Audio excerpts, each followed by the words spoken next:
Amen.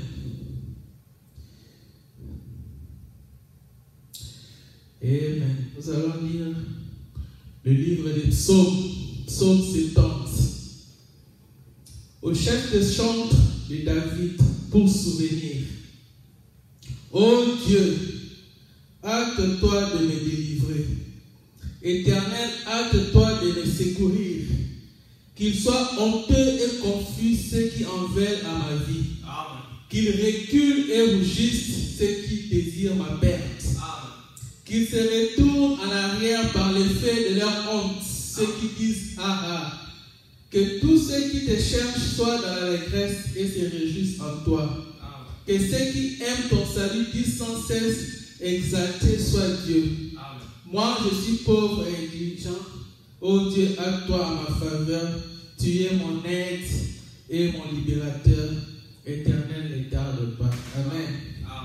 Nous allons prier. Seigneur Jésus-Christ, nous te sommes infiniment reconnaissants pour les privilèges et l'amour que tu nous donnes. Seigneur, nous savons que nous n'avons rien à t'offrir, Seigneur, si c'est de nous donner nous-mêmes, Seigneur. Seigneur, puisses-tu, ô Dieu, nous accorder ton Saint-Esprit et que ton Saint-Esprit en nous fasse guider selon ta parole. Seigneur, nous remettions ce qui est entre tes mains, les services, Seigneur, tous les services, Seigneur, nous remettons tes enfants, l'épouse du Christ dans le monde, dans le nom du puissant et sauveur Jésus-Christ. Amen. Amen. Amen.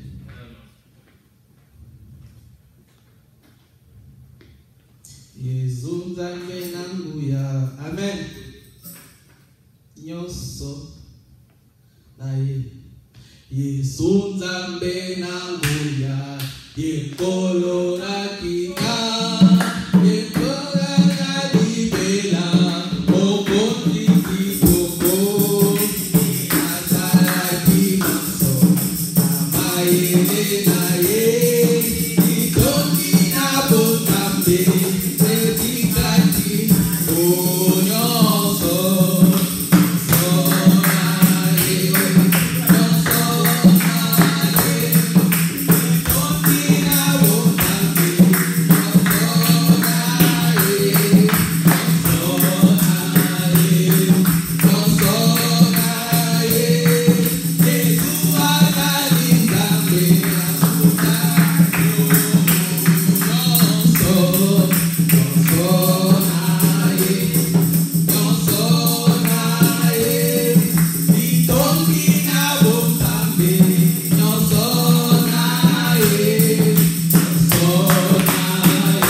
Yesu Kristo, Yesu Kristo, Bongola ekuke, Doli ikoko, Tananda koya mokozi. Amen, amen, amen, Alléluia. Doli ikoko, Tananda ko. Amen, amen,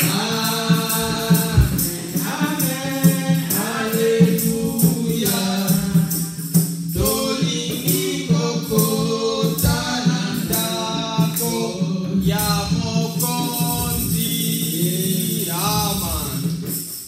Nous allons continuer avec la prédication du dimanche passé. Et après ça, on va continuer avec la prière du prophète. Après la prière du prophète, on va chanter, prier et puis rentrer à la maison. Parce qu'il n'y aura pas de commentaires à faire. Le prophète a prêché clairement.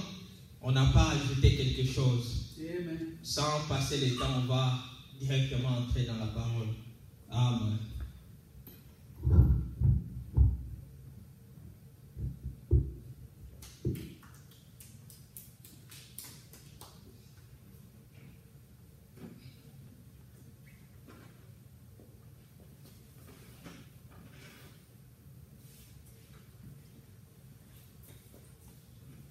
Trop de votre temps, mais je voudrais vous demander une chose, si vous voulez être patient avec moi une minute, de considérer quelques-uns de ceux qui ne se sont pas appuyés sur leur propre intelligence, des personnages de la Bible, juste quelques-uns, et qui ne se sont pas appuyés sur leur propre intelligence, quelle que soit l'intelligence de leur âge.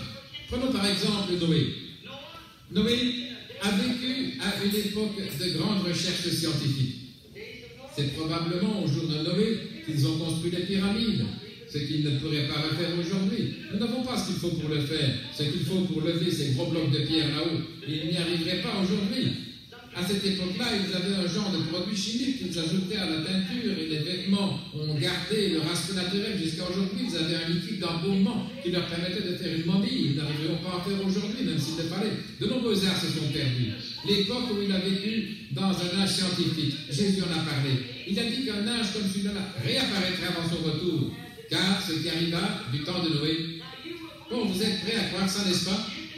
Croyez-vous que Jésus l'a dit? Croyez-vous que nous sommes revenus à cet âge-là? Maintenant, ça, c'est dans le livre de Luc au chapitre 17, verset 29. Maintenant, dans Luc 17, 30, il a dit, et ce qui arriva du temps de Lot, quand l'ange du Seigneur, maintenant il lisait la même Bible que nous. Retournez en arrière pour voir quel genre d'époque c'était avant la pluie de Noé. Retournez en arrière pour voir quel genre d'époque c'était avant que le monde soit détruit du temps de Lot. Voyez ce qu'il en était et vous verrez de quoi Jésus parlait. Au jour de Noé, les hommes mangeaient, buvaient, se mariaient, donnaient en mariage et ils se doutèrent de rien jusqu'à ce que Noé entre dans l'arche et que le déluge vienne et les emporte tous. Au jour de Lot, juste avant que le feu consume le monde, les nations, les sodomites, il y avait des homosexuels, des perversions et tout dans le monde. Et c'était un Los Angeles moderne. Non seulement un Los Angeles moderne, mais une réplique des États-Unis. Non seulement des États-Unis, mais du monde. Certainement que ça l'était, de la perversion. Les hommes avaient perdu leur source naturelle de vie et l'intelligence naturelle, leur bon sens. Ils s'étaient pervertis à cause d'un mauvais esprit qui avait changé tout le cours de leur vie naturelle et ils étaient possédés d'esprits démoniaques. Si ce n'est pas là la description du temps de Noé, je ne sais pas ce qui le sera. Et au jour de Lot, je veux dire, au jour de Noé aussi, ils mangeaient, buvaient, se mariaient, les tribunaux de divorce se remplissaient et tout, c'était ainsi. Mais souvenez-vous, avant que le monde soit détruit, Abraham a été envoyé sur la face de la terre et il a reçu la promesse d'un fils. Et Abraham a rencontré Dieu à plusieurs étapes, un type de l'Église qui a rencontré Dieu. Mais juste avant la destruction et le retour du fils promis, ou plutôt sa venue, la venue du fils qui avait été promis, Dieu est descendu et il s'est manifesté dans une chair humaine, dans un homme, 3 hommes. Ils sont venus vers Lot D'abord, ils sont venus à Abraham et ils se sont assis. Et Abraham a eu son nom changé d'Abraham en Abraham, de Sarah en Sarah. Et cet homme, celui qui parlait, Elohim, quand il est venu lui parler, qu'est-ce qu'il a dit? Il a dit, où est ta femme Sarah? Il a dit, elle est dans la tente derrière toi. Il a dit, je te visiterai au temps de la vie. Et elle a ri dans la tente derrière lui. Et il a dit, pourquoi Sarah a-t-elle ri? Vous voyez? Maintenant, il aurait ôté la vie à Sarah sur le champ pour avoir ri de sa parole. Mais il ne pouvait pas le faire. Parce que Sarah était une partie d'Abraham. Et aujourd'hui, Jésus a dit, dans Luc au chapitre 17 au verset 30, ce qui arriva du temps de Lot arrivera de même au temps de la fin, quand le Fils de l'homme, maintenant souvenez-vous, Fils de l'homme, c'est un prophète. Amen. Jéhovah a appelé Ézéchiel Fils de l'homme. Et Jésus est venu avec 3 noms. Fils de l'homme, Fils de David, Fils de Dieu. Il s'est donné le nom de Fils de l'homme pour que les gens comprennent, parce qu'il était ce prophète que le Seigneur Dieu devait susciter. Maintenant remarquez, qu'a-t-il promis ensuite? Que le Fils de l'homme se révélerait de nouveau, juste avant ce temps-là, avant le feu. Et ce signe-là a été le dernier qu'Abraham a vu avant l'arrivée du Fils promis. Et il est redevenu un jeune homme et elle une jeune femme. Maintenant, remarquez, c'est précisément ce que dit l'Écriture maintenant. Nous devons nous attendre à cela. Et alors, si nous voyons le monde dans la perversion, les choses qu'on y trouve aujourd'hui, la façon dont ça se passe, alors comment pouvons-nous dire que cette partie-là est vraie et ne pas dire que l'autre aussi est vraie? C'est parce que quelqu'un vous appuyez sur leur intelligence et non sur l'intelligence du prince de la vie, qui était cette personne avec eux à la porte de Sodome. Maintenant, nous remarquons, nous ne nous appuyons pas sur notre propre intelligence. Noé ne s'est pas appuyé sur son intelligence. C'était un grand âge de science, mais il ne s'est pas appuyé sur l'intelligence de son époque. Mais il s'est appuyé sur la promesse de Dieu. Et il a agi par la puissance de Dieu. Il a préparé une arche pour sauver sa famille. Alors que c'était absolument contraire au bon sens. Il n'y avait pas d'eau là-haut, il n'y en avait jamais eu. Mais il savait que si Dieu avait dit qu'il y en aurait, il y en aurait. Alors il ne s'est pas appuyé sur sa propre intelligence, mais c'est par la foi qu'il a agi, selon la parole de la promesse de Dieu. L'Esprit l'a poussé et il l'a fait. Abraham, il ne s'est pas appuyé sur l'intelligence qu'il avait de la vie humaine. Sa femme, il l'avait épousée à l'âge d'environ 17 ans, et il était maintenant âgé de 75 ans, et elle de 65 ans. Elle était de 10 ans plus jeune que lui. Mais Abraham ne s'est pas appuyé sur son intelligence quand Dieu a dit qu'il lui donnerait un fils par Sarah. Mais il appelait toute preuve scientifique qui était contraire à la parole de Dieu, tout savoir qui ne se trouvait pas dans la parole de Dieu, comme si ça n'existait pas. Et il a donné la louange à Dieu. Il était fort. Il lui donnait la louange. Il n'a même pas considéré, regardé à son propre corps, ni à l'état du corps de Sarah, et son corps non plus. Il n'a rien considéré, mais il s'est appuyé sur la promesse de Dieu. Il ne s'est pas appuyé sur sa propre intelligence. Il ne s'est pas appuyé sur des raisonnements. Vous dites, frère Branham, il est raisonnable que Dieu ne guérisse pas les malades, on a tellement de bons médecins. La Bible dit, nous renversons les raisonnements. Nous ne raisonnons pas. La foi ne raisonne pas, la foi croit et accepte. Remarquez. Mais il a cru au lieu d'être incrédule. Et il a appelé les choses qui n'étaient point comme si elles étaient, ce qui était contraire à tout raisonnement. Mais il n'a pas raisonné, il a cru simplement. Aucun raisonnement n'aurait pu démontrer la possibilité que ce bébé naisse. Cette femme-là avait passé l'âge de la ménopause depuis 20 ans, et son corps à lui était pour ainsi dire mort.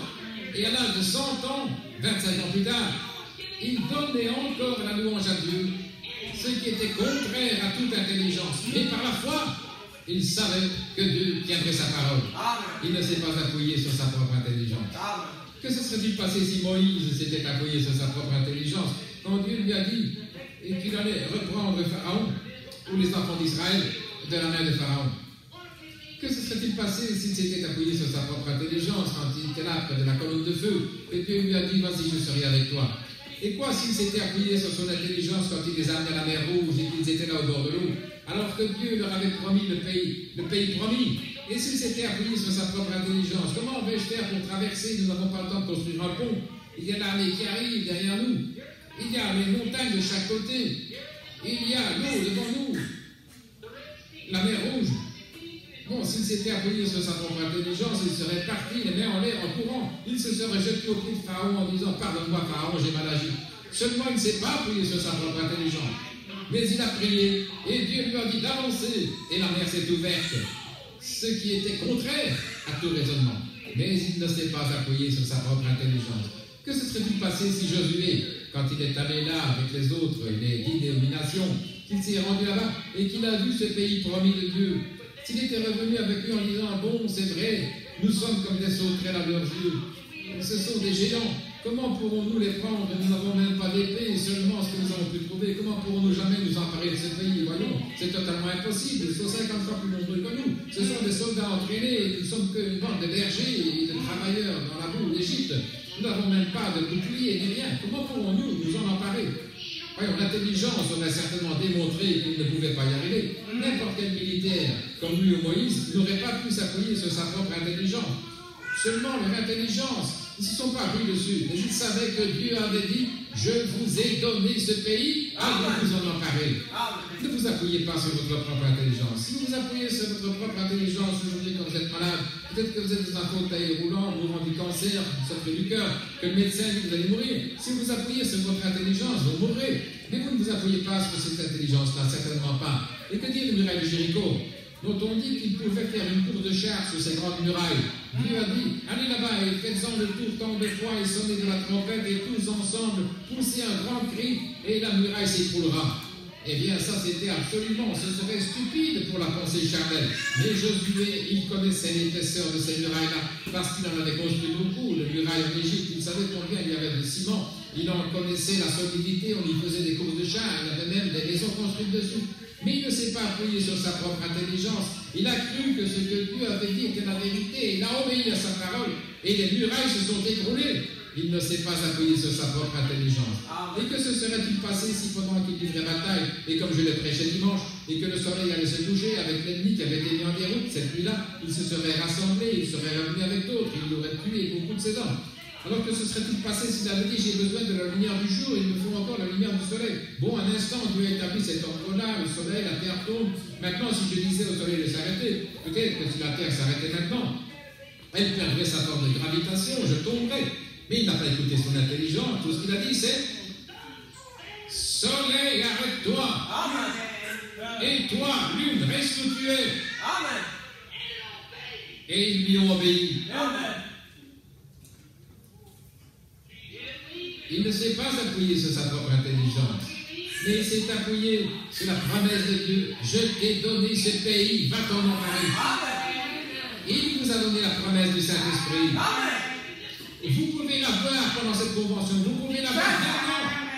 Ne vous appuyez pas sur tu sais, je suis fatigué, j'ai trop mangé pour sauter, je n'aimerais pas que j'en bevoie. Oh miséricorde. Vous vous appuyez sur votre propre intelligence. La promesse est pour vous et pour les enfants de vos enfants, pour ceux qui sont au loin. En aussi grand nombre que le Seigneur notre Dieu les appellera. Le médecin m'a dit que j'allais mourir, il m'a examiné, il a dit que j'avais ce cancer, que j'avais ceci, je suis condamné. Ne t'appuie pas sur cette intelligence-là. Dieu est le Seigneur ton Dieu qui guérit toutes tes maladies.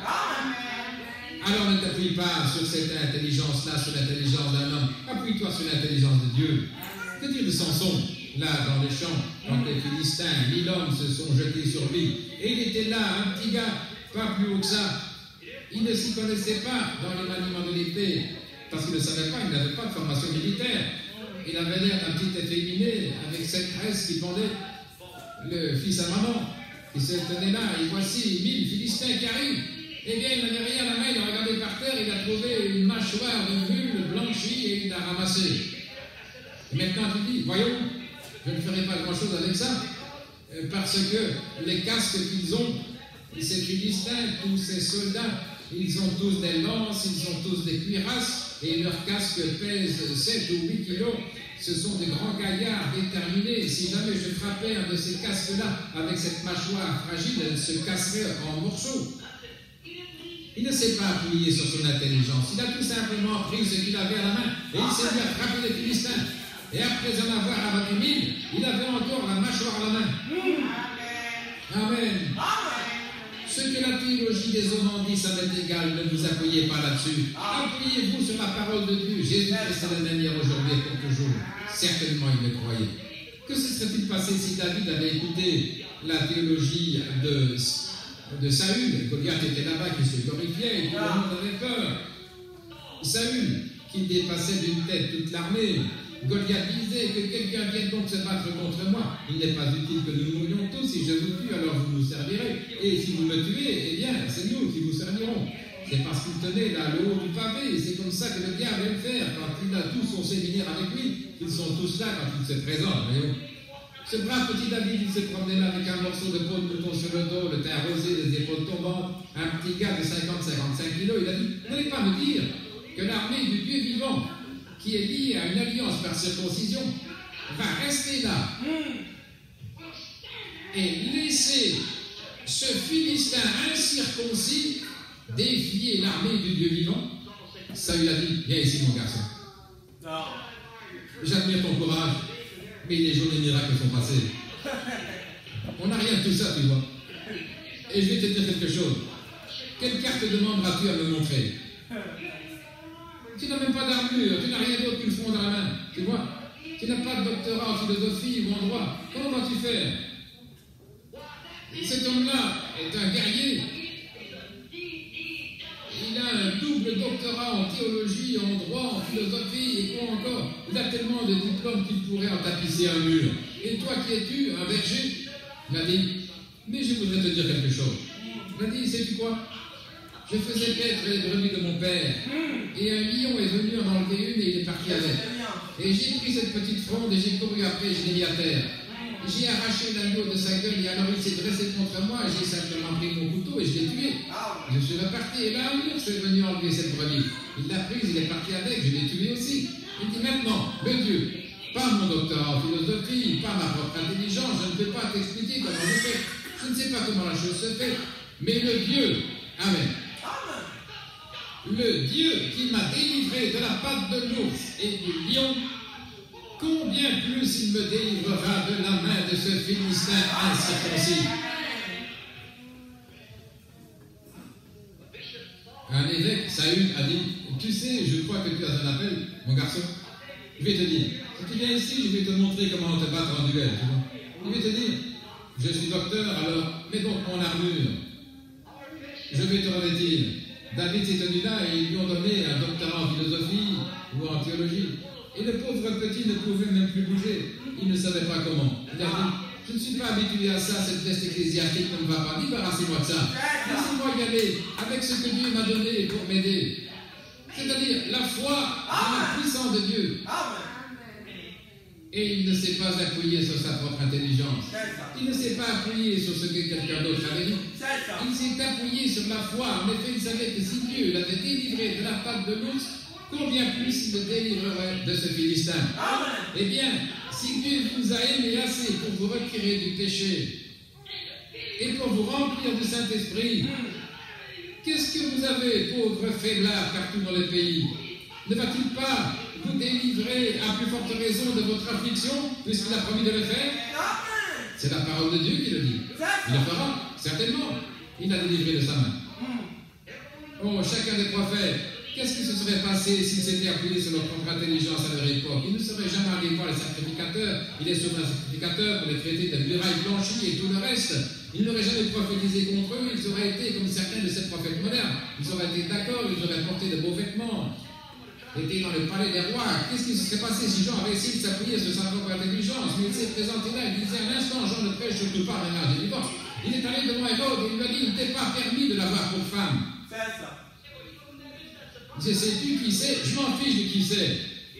Il ne s'appuyait pas là-dessus. Il disait, mais tu es dans le désert, alors l'association ne voudra pas t'accepter si tu te mets à te conduire comme ça. Il ne se souciait pas de l'association. Il ne s'appuyait pas sur sa propre intelligence, mais sur l'intelligence de Dieu, certainement. Il y a eu un homme qui, lui, s'est appuyé sur sa propre intelligence. Il s'appelait Judas Iscariote. Je ne vois pas comment il a pu faire une chose pareille. Il avait marché face à face avec Christ. Exactement comme elle l'avait fait au commencement. il avait vu la confirmation, il avait regardé Dieu en face comme Ève dans la fraîcheur du soir. Ève avait regardé Christ dans la fraîcheur du soir dans le jardin. Et Judas s'était assis dans la fraîcheur du soir dans le jardin de Gethsémani. Et il y a bien des endroits. Et il avait regardé ce même Christ. Il avait entendu enseigner, démontrer ce qu'il était par la parole, confirmer qu'il était le prophète dont Moïse avait annoncé qu'il serait ressuscité. Il leur avait dit en prenant l'écriture qui il était et tous les détails. Ils avaient vu Dieu démontrer qu'il était bien celui-là. Et ensuite, il s'est appuyé sur sa propre intelligence. Comment a-t-il pu faire une chose pareille? C'est parce qu'il n'y avait rien à l'intérieur de lui au départ. Il n'était pas une semence qui a germé. Il était le fils de la perdition, né de la perdition, et il retournait à la perdition. Maintenant, remarquons, mais il est parti comme ça, peut-être qu'il s'était fait une idée par son intelligence, peut-être qu'il pensait que Jésus, il avait tant de respect pour lui, bon, il me semble que je pourrais peut-être le vendre pour 30 pièces d'argent, comme ça, j'aurai de l'argent, je pourrais faire quelque chose avec, et il est capable de se délivrer tout seul. Mais bon, il ne savait pas que selon l'Écriture, il avait été suscité pour prendre cette position-là. Et les gens aujourd'hui non plus, ils ne se rendent pas compte de l'état dans lequel ils sont ordonnés dans cet âge, là, Odyssée, à être dans cet état-là, à mettre Christ dehors. Et lui, il frappe. Il cherche à revenir à l'intérieur, mais sans aucune collaboration nulle part. Il confirme sa parole à l'époque actuelle comme il l'a fait à chaque époque, et il s'en détourne. Il s'appuie sur leur propre intelligence, voilà tout. Ou peut-être, disons qu'il pensait comme ceci, que s'il vendait Christ pour 30 pièces d'argent, eh bien, qu'il aurait de la communion fraternelle avec certaines des grandes dénominations de l'époque, les pharisiens et les sadducéens. Il a pu se dire, bon, attends un peu, il peut se débrouiller tout seul. Je l'ai vu livrer de grandes batailles, je sais qu'il peut se débrouiller tout seul. Alors aussi bien me faire un peu d'argent, un genre de petit fonds de retraite, comme on dit. Et puis peut-être qu'à ce moment-là, j'aurai la cote auprès des églises aujourd'hui, si je leur livrais, oui. Mais il s'est appuyé sur sa propre intelligence plutôt que sur l'intelligence de savoir que c'était là la parole de Dieu confirmée. Et il a fait à Jésus exactement ce que les Écritures avaient dit qu'il ferait. Et aujourd'hui, le monde ecclésiastique a mis Christ à la porte en ces derniers jours, et c'est exactement ce que le livre de l'Apocalypse a dit qu'il ferait. C'est l'esprit de Judas de nouveau, sous forme d'église, ayant la parole de la piété, mais reniant la parole. C'est exact. Maintenant, oh là là, quel en était le résultat? La mort.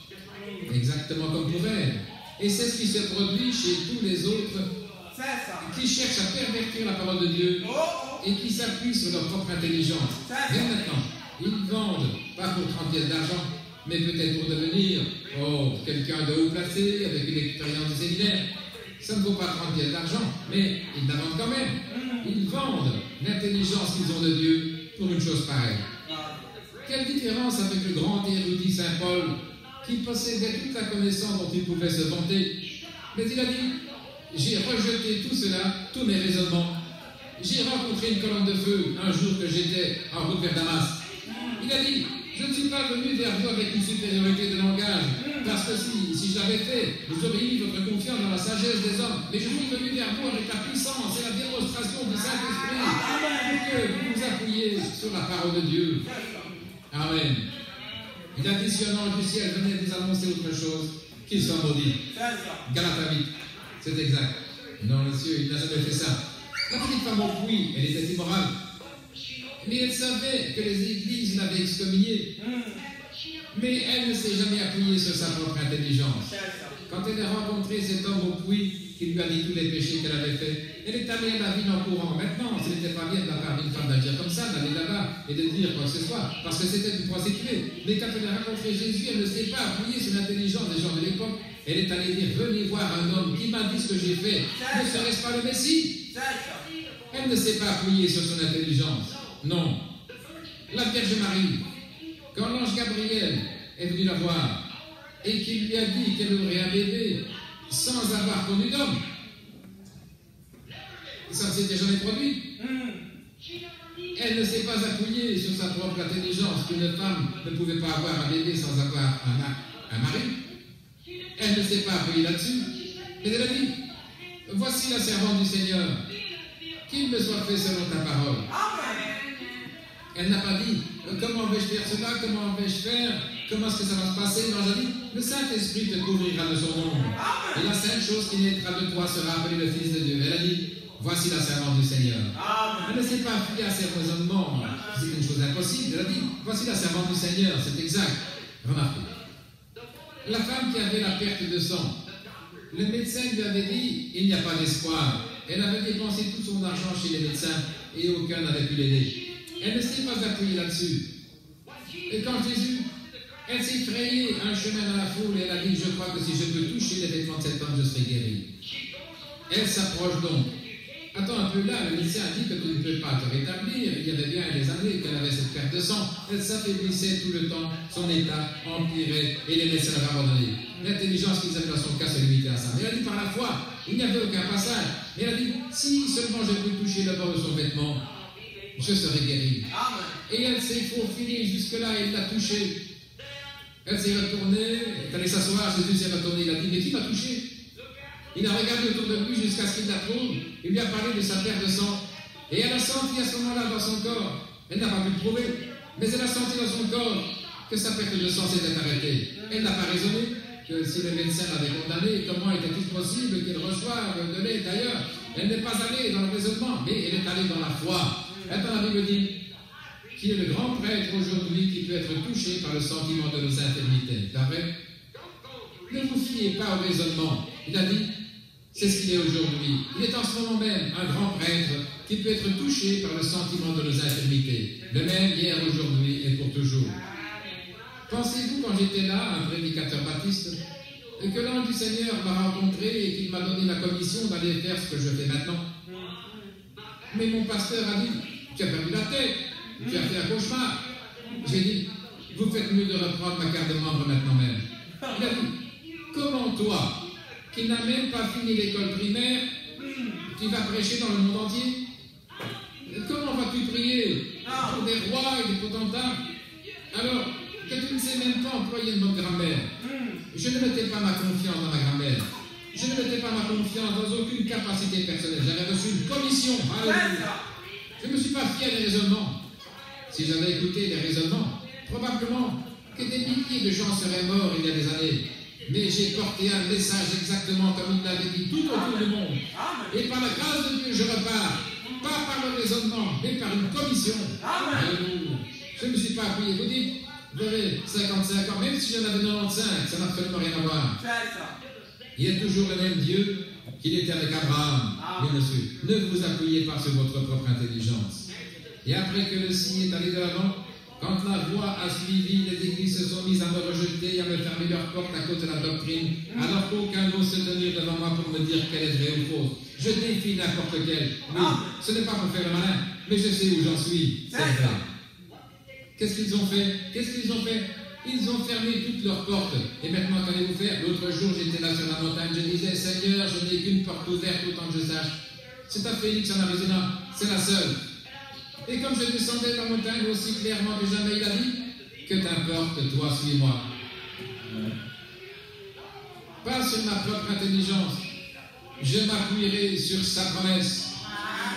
Oh, les amis, ne vous appuyez pas sur les raisonnements.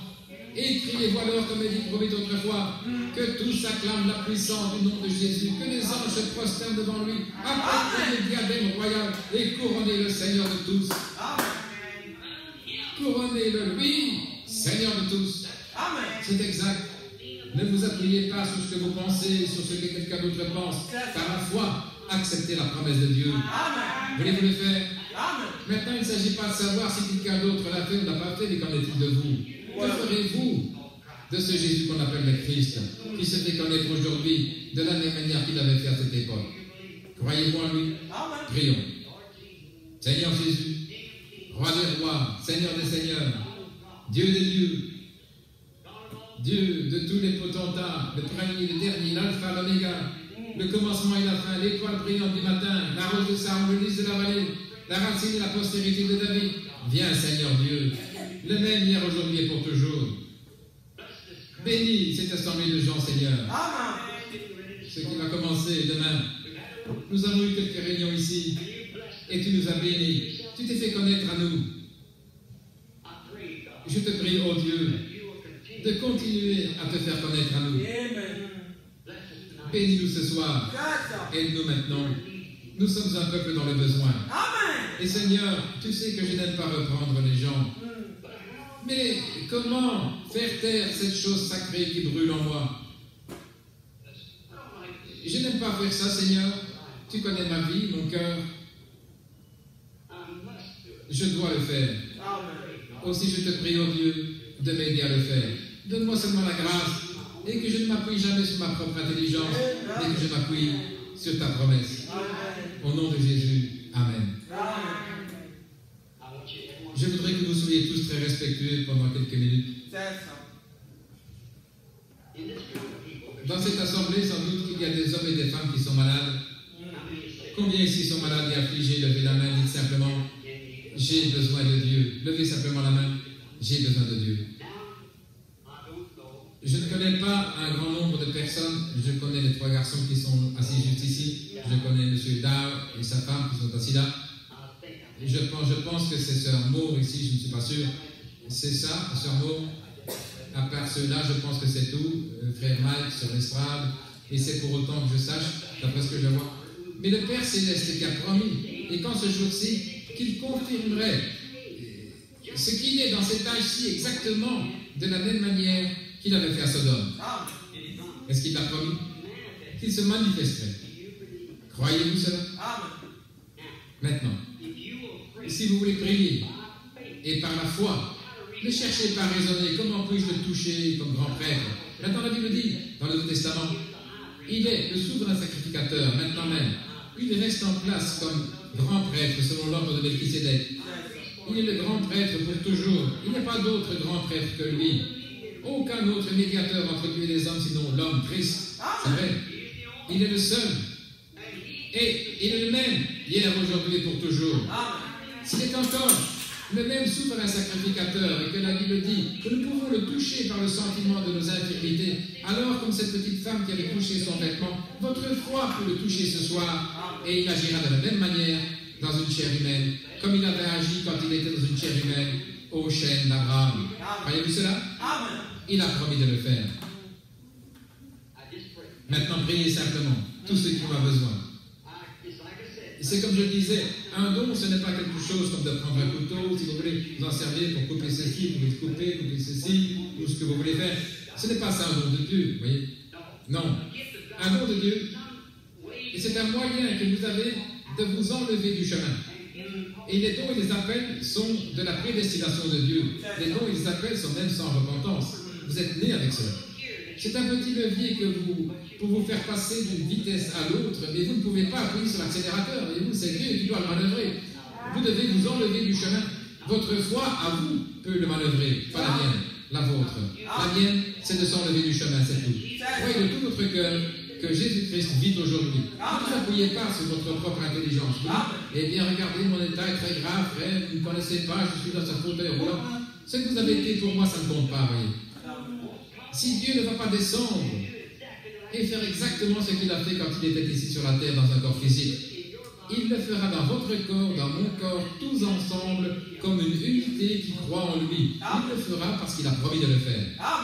Maintenant, ne vous appuyez pas sur ce que quelqu'un a dit. Oh, c'est de la télépathie, c'est comme ça qu'ils l'appellent. Ils ont dit la même chose de Jésus. Un diseur de bonne aventure, un démon. Mais il était le Fils de Dieu parce qu'il correspondait à la parole promise de Dieu. Maintenant, comme je disais, les salles qu'on a, on n'est pas obligé d'avoir ça pour venir imposer les mains aux gens. Mais nous leur avons imposé les mains hier soir. Et la seule chose que vous devez avoir, c'est la foi. Et ensuite reconnaître. Par la foi, vous l'acceptez. Par la foi. Non, par quoi que ce soit. Ne dites pas, eh bien, comment cela se fait-il? Si je pouvais vous dire comment cela se fait, alors ce ne serait plus la foi. Je ne sais pas comment cela se fait. Et je ne sais pas, mais je le crois. Et je ne sais pas comment Dieu sauve un pécheur, mais il le fait. Je ne sais pas comment Dieu fait toutes ces choses, mais je l'accepte. Il le fait. Et c'est comme ça. Je ne peux pas l'expliquer. Ça ne s'expliquera jamais. Personne ne peut l'expliquer. Parce que si vous l'expliquez, à ce moment-là, ce n'est plus la foi. Je ne comprends pas que Dieu et Christ puissent être une seule et même personne, mais il l'était. L'Écriture le dit. Eh bien, vous ne pouvez pas l'expliquer, mais il l'était. Mon Père est en moi, ce n'est pas moi qui fais les œuvres, c'est mon Père qui est en moi. Si je ne fais pas ses œuvres, alors cela montre que je ne suis pas de lui. Mais si je fais ses œuvres, alors c'est lui-même qui rend témoignage que je suis de lui. Eh bien, c'est la même chose maintenant, exactement. Il est le même, hier, aujourd'hui, pour toujours, si vous voulez croire. Amen. Maintenant, il y a un homme assis juste ici devant moi. Il a les cheveux foncés. Il porte une montre au bras, un costume foncé, il porte des lunettes. Si vous regardez ici, vous le verrez assis, là, les yeux fermés, il prie. Je ne connais pas cet homme. Le Père Céleste sait que je ne le connais pas. Mais je vais juste m'occuper de lui un petit instant, parce qu'il semble être tellement sincère, assis là. Depuis que j'ai fait mention de cela, cet homme a simplement fermé les yeux et il s'est mis à prier. Cet homme est un inconnu pour moi. Là, vous voyez ma main. Je ne le connais pas. Dieu connaît cet homme. Et il peut me révéler, si cette promesse de la Bible est vraie, il peut me révéler la raison pour laquelle cet homme a les yeux fermés et pourquoi il prie. Croyez-vous ça? Le croyez-vous, monsieur? Si vous voulez bien ouvrir les yeux, vous assis juste ici, regardez ici. Croyez-vous ça? Maintenant, vous savez que je ne vous connais pas. Nous sommes étrangers l'un à l'autre. Mais Dieu vous connaît. Il s'est mis à pleurer, là. Il verse des larmes. En effet, je peux lui dire tout de suite que Dieu va exaucer sa demande. Parce que c'est ce qui vient de le toucher, cette lumière. C'est passé de lumière à la nuit, de ténèbres à la lumière. Maintenant, cet homme, il prie pour quelqu'un d'autre. Il s'agit de ce petit garçon qui est assis ici près de lui. C'est son fils. C'est exact. Maintenant, ce petit garçon, il souffre d'un problème d'estomac et aussi quelque chose aux intestins. C'est exact.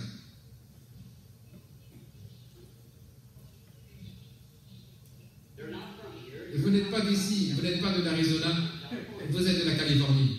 C'est exact. Et vous êtes un ministre. Et vous êtes en communion avec les assemblées de Dieu. C'est vrai. Révérend McKay ou Révérend Kay, c'est exact. Est-ce vrai? Faites signe des mains comme ceci. Maintenant, votre petit garçon ira bien. Votre foi. Maintenant, bon, cet homme est là, les mains levées, il ne me connaît pas, je ne le connais pas. Mais qu'est-ce? Il a touché le souverain sacrificateur. Maintenant, voyez-vous, il n'a pas pu s'appuyer sur sa propre intelligence. Maintenant, ce qu'il doit faire, c'est qu'il reste à faire, il doit croire que ce qui lui a été dit, c'est la vérité. Parce qu'il sait qu'il ne me connaît pas. Tenez, il y a une femme assise ici devant moi, elle aussi, elle a la tête inclinée. Elle souffre d'un cancer. Elle aussi, elle vient de la Californie. J'espère qu'elle ne le manquera pas. Mademoiselle Adams, c'est votre nom? Je ne l'ai jamais vu de ma vie.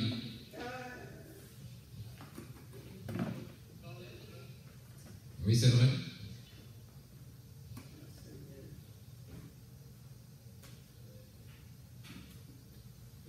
Il y a une dame assise au fond ici, je peux la montrer simplement du doigt, mais je vois une lumière au-dessus d'elle. Elle a des ennuis sérieux. Une chose, elle a mal au cou. Autre chose, elle a des problèmes spirituels. Elle s'inquiète. Ça fait du souci pour ça. Et elle a un problème familial. Sa fille s'est enfuie dernièrement. C'est exact. C'est vrai, n'est-ce pas? Elle a la main levée. Madame Miller, c'est exact. Croyez-vous? Dieu vous la reverra. Il guérira votre corps. Maintenant, je ne l'ai jamais vue de ma vie. Elle m'est totalement inconnue.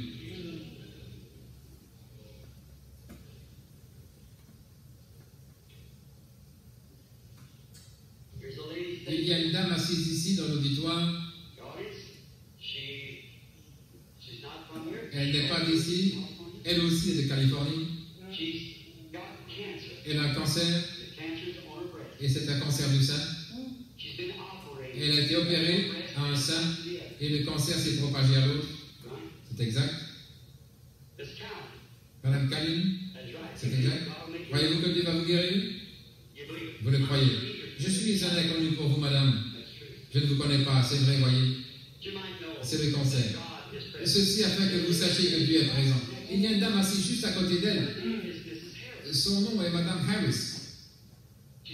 elle m'est totalement inconnue. Mais quand l'Esprit a touché cette femme-ci, elle aussi, elle avait de la compassion pour elle. Et elle vient de Californie, c'est exact. Et elle a mal à l'épaule, c'est exact. Croyez-vous que Dieu vous guérira? Si c'est vrai, levez la main pour que les gens voient. Elle m'est totalement inconnue. Ne vous appuyez pas sur votre propre intelligence. Qu'est-ce qui peut faire cela? Ça ne s'explique pas, c'est un paradoxe. Ça dépasse l'explication. Demandez à ces gens, je ne les ai jamais vus de ma vie, je ne savais absolument rien d'eux. Et ça pourrait continuer comme ça dans toute l'assemblée. Mais maintenant, regardez, ne vous appuyez pas sur votre propre intelligence, mais appuyez sur ce qu'il a promis qu'il ferait. N'est-ce pas là le même esprit qui habitait dans une chair humaine, qui savait que Sarah avait ri dans la tente derrière cet homme, pas vrai? Et il a promis, juste avant que le monde soit détruit par le feu, qu'alors le Fils de l'homme se révélerait de nouveau de la même manière que le Fils de l'homme prophétique se révélerait dans une chair humaine, comme il est ici avec nous ce soir, comme il l'avait fait alors. Donc, à quelle heure vivons-nous? Tout près de la destruction. Mon ami, ne restez pas un pécheur plus longtemps. Acceptez Jésus-Christ pendant que vous êtes dans sa présence. Bon, je sais que ce qui s'est fait d'habitude dans les prédicateurs, ils vont supplier, raconter des histoires, parler de maman qui est morte et qui est de l'autre côté. C'est bien, mais nous ne venons pas sur la base de notre mère qui est morte. Ma mère est aussi morte, même chose pour mon père. Mais nous venons intelligemment, en l'acceptant sur la base de ce que Dieu s'est manifesté en Jésus-Christ pour ôter les péchés du monde. Nous venons et nous croyons dans l'expiation. Et maintenant qu'il a confirmé sa parole, peu importe l'église où vous allez, méthodiste, baptiste, catholique, presbytérien ou pas d'église du tout, si vous admettez que vous avez reçu une compréhension différente, que vous savez que vous n'êtes jamais vraiment né de nouveau, mais que vous le désirez, et que vous désirez l'accepter maintenant, la promesse maintenant, vous ne serez peut-être pas rempli tout de suite, mais vous serez rempli alors que les réunions se poursuivront. Si vous voulez l'accepter sur cette base-là, voulez-vous vous lever? Je vais prier pour vous, tous ceux qui sont ici. Ne vous appuyez pas sur vous-même en disant j'ai parlé en langue, ça n'a absolument rien à voir. Je crois aussi au parler en langue, mais j'ai vu des sorcières, des démons et tout le reste parler en langue et interpréter. C'est vrai. Demandez aux missionnaires ici. Frère Christ, tu sais que c'est vrai. Je les ai vus parler en langue et boire du sang dans un crâne humain, invoquer le diable. Certainement. Je les ai vus poser un crayon par terre qui s'est soulevé et a écrit en langue inconnue. Et le sorcier qui se tenait là, le sorcier en a donné l'interprétation. Alors le parler en langue, ce n'est pas le signe que vous avez le Saint-Esprit. Et si ça, si vous parlez en langue et que vous niez cette parole, il y a quelque chose qui ne va pas quelque part. C'est vrai. Ne vous appuyez pas sur votre propre intelligence. Quelqu'un dira, bien, j'ai crié, moi aussi. Mais ne vous appuyez pas là-dessus. J'ai vu toutes sortes de puissances démoniaques crier et hurler. J'ai vu des musulmans pousser des cris et hurler au point de se transpercer les mains. En Inde, je les ai vus crier, sauter en l'air, prendre des boules remplies d'eau et les accrocher dans leur peau et marcher sur des charbons brûlants. C'est vrai. Alors qu'ils renient Jésus-Christ. Voyez-vous, ne vous appuyez pas sur votre propre intelligence, mais sur la parole de Dieu. Si votre vie n'est pas à la hauteur de cette Bible pour croire chaque parole qui s'y trouve, mais que vous voulez croire et que Dieu fasse sa volonté en vous, vous pouvez être une partie de Dieu. Voulez-vous vous lever et dire je vais l'accepter maintenant même? Merci. Que Dieu vous bénisse. Que Dieu vous bénisse. Que Dieu vous bénisse. Merveilleux. Que Dieu vous l'accorde. Vous dites, je suis membre d'église très malade, je suis pentecôtiste, mais vraiment, pour ce qui est de dire, vraiment, que je peux croire que toute la parole est la vérité, je ne peux tout simplement pas le faire, mais je veux le faire. Aidez-moi, priez pour moi. Je vais me lever. Vous dites, écoutez, je suis assis ici, j'ai témoigné à cette église, j'en étais là. Et vous le savez au fond de votre cœur que vous n'en êtes pas là. Dieu aussi, il sait que vous n'en êtes pas là, voyez-vous. Alors pourquoi ne pas vous lever? Ne vous appuyez pas sur votre propre intelligence. Voulez-vous aussi vous lever d'autres personnes? Que Dieu vous bénisse, que Dieu vous bénisse. Oh Dieu aide-moi, que Dieu vous bénisse. C'est bien. Continuez simplement à vous lever. Vous dites, est-ce que ça va me faire du bien? Levez-vous une fois, vous verrez. Soyez vraiment sincères. Je veux, frère madame, je veux marcher droit. Je ne dis pas de quitter votre église. Non, restez là, à l'endroit où vous êtes. Mais soyez une personne vraiment remplie du Saint-Esprit dans cette église-là, c'est tout. Vous dites, eh bien, je ne sais pas ce que mon pasteur en dira. Il vous appréciera s'il est un homme de Dieu, c'est exact. Que votre lumière luise devant les hommes, qu'ils voient vos bonnes œuvres et qu'ils glorifient leur Père. Que Dieu vous bénisse, que Dieu vous bénisse tous. Maintenant, vous qui êtes levés, si vous vous sentez mieux après vous êtes levés, levez donc la main pour faire savoir aux autres que vous vous sentez mieux après vous être levés. Voyez-vous, toutes les mains. Vous êtes sincères, vous vous levez pour dire « Je vais rendre témoignage ». Celui qui se tiendra pour moi ici, je me tiendrai pour lui là-bas. Celui qui aura honte de moi ici, devant les hommes, j'aurai honte de lui devant mon Père et les saints anges. N'ayez pas honte de lui. Ne vous appuyez pas sur votre propre raisonnement, mais appuyez-vous sur la parole de Dieu. Celui qui me confessera devant les hommes, je le confesserai devant mon Père et les saints anges. Y en aura-t-il d'autres avant de prier? Alors tournons la tête. Que Dieu vous bénisse, sœur, bien sûr, que Dieu vous bénisse. Est-ce qu'il y en aurait un autre là pendant que nous avons la tête inclinée? Que Dieu vous bénisse. Il y en a encore qui se lèvent, attendons un instant. Que Dieu vous bénisse. Vous dites, est-ce que ça signifie quelque chose de dire que Dieu vous bénisse? C'est ainsi que je prononce mes bénédictions sur vous. Que Dieu vous bénisse. Certains d'entre vous qui êtes debout le long du mur, vous n'avez pas de place pour vous asseoir. Voulez-vous simplement lever la main pour dire, moi, oh Dieu, c'est de moi qu'il est question. Que Dieu vous bénisse, frère. Que Dieu vous bénisse. Et vous, et vous, et vous, mon frère, et vous, ma soeur. Oh, le Saint-Esprit se déplace avec tellement de douceur sur l'auditoire. Voulez-vous le ressentir? Que Dieu vous bénisse, jeune homme ici sur l'estrade. Que Dieu vous bénisse, au coin là-bas. Que Dieu te bénisse, jeune homme. Oui. Oh, Saint-Esprit, agis fraîchement dans nos cœurs maintenant. Montre-nous nos fautes, Seigneur. Nous ne nous appuierons pas sur notre propre intelligence, mais nous appuyons sur toi parce que nous savons que nous tenons à ta promesse divine confirmée d'aujourd'hui. Tu t'es fait connaître au-delà de tout raisonnement. Nous ne pouvons pas raisonner ni l'expliquer, mais tu es ici au milieu de nous maintenant et tu nous as montré que tu es ici. Et des hommes et des femmes le croient et l'acceptent. Oh Dieu, prends chacun d'eux dans ton sein.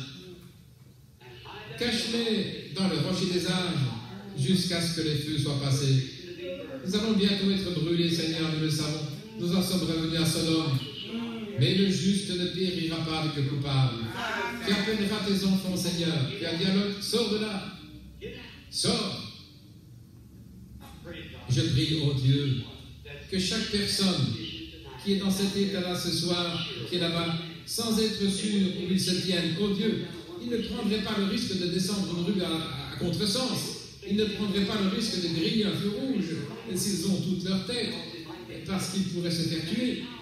Alors comment des gens peuvent-ils prendre des risques quand il s'agit de leur destination éternelle et se contenter de supposer, de présumer, de s'aventurer sans autorité pour la raison qu'ils sont membres d'une église ou d'une dénomination?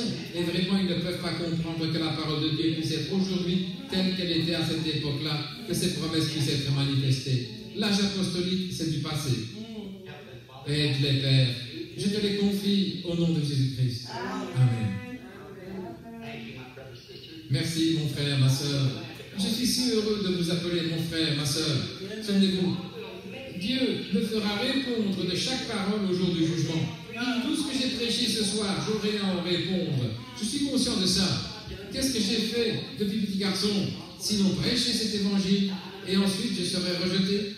Maintenant, combien d'entre vous sont malades et affligés ici ce soir? Voulez-vous qu'on prie pour vous? Levez la main.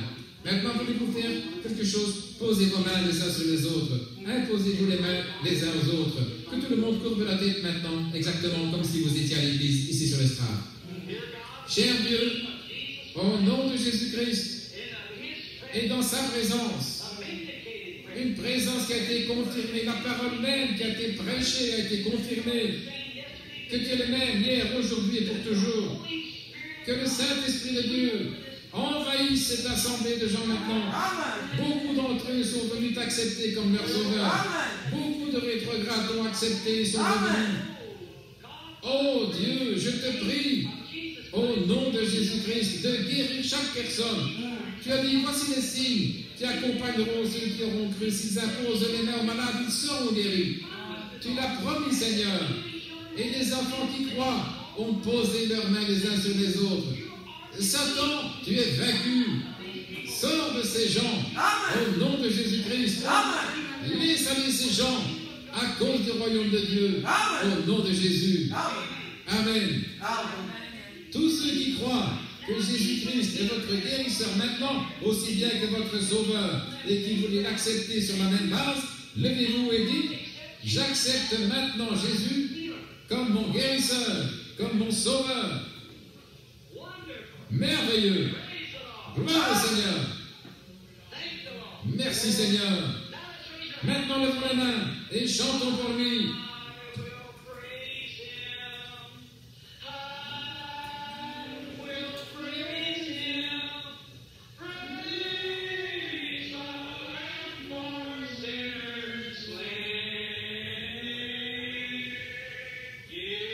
Je le louerai, je le louerai. Je louerai l'agneau immolé pour les pécheurs. Donnez-lui gloire, vous tous les peuples, car son sang a effacé toutes les tâches.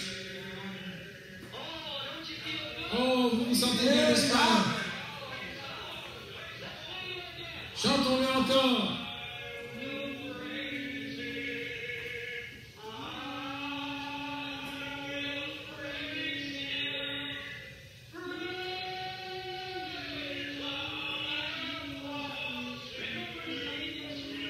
Souvenez-vous, cet agneau le même hier, aujourd'hui et pour toujours.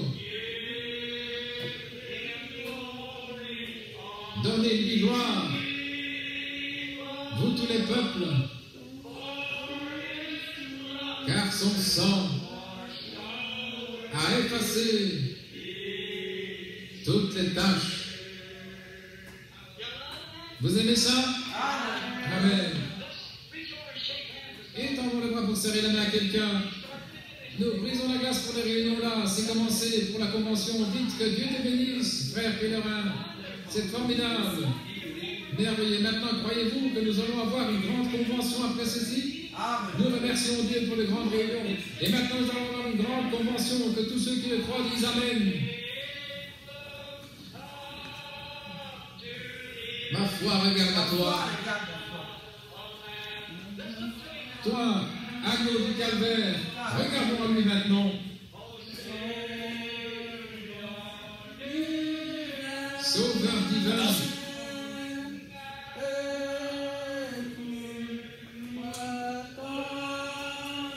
Écoute ma prière.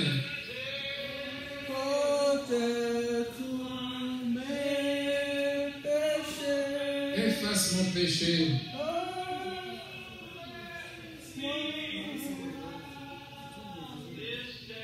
Oh, que je sois dès ce jour être entièrement à toi.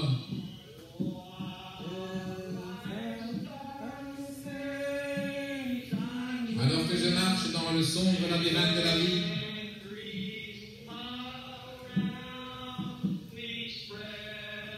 entouré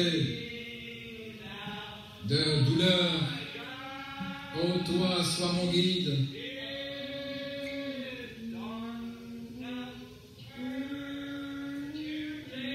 Que la nuit se transforme en jour.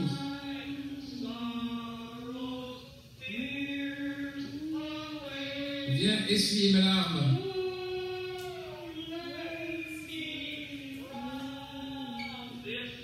Que je sois dès aujourd'hui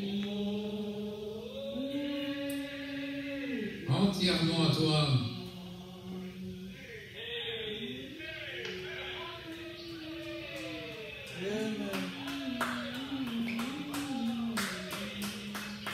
Oh, louez-le, louez-le pour les pécheurs, donnez-lui gloire, vous les peuples, car son sang a effacé toutes les tâches.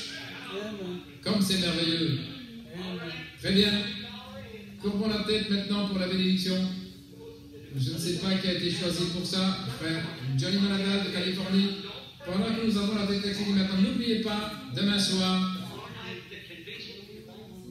la convention se passera ici même, dans cette salle, à 7h30. Que Dieu vous bénisse. Avez-vous apprécié la présence de Dieu? Amen. Courbons la tête maintenant pour la tête la réunion. La prière de frère Johnny, on n'a pas mis. On a mis que la prière. Amen. La prédication est finie. Amen. Amen.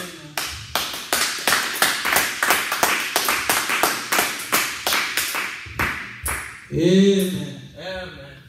Nakoyemba nandela komema bato nana ekulusu elongezali andingezokisi kolo ayebi azali okama tena bibiye nalingi komona yesu ayeba negego koluna yesu andela yalola itumba etili nazikisali amoki kakatano ekoyela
Nakati na mokili, kati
Et dimanche prochain, nous allons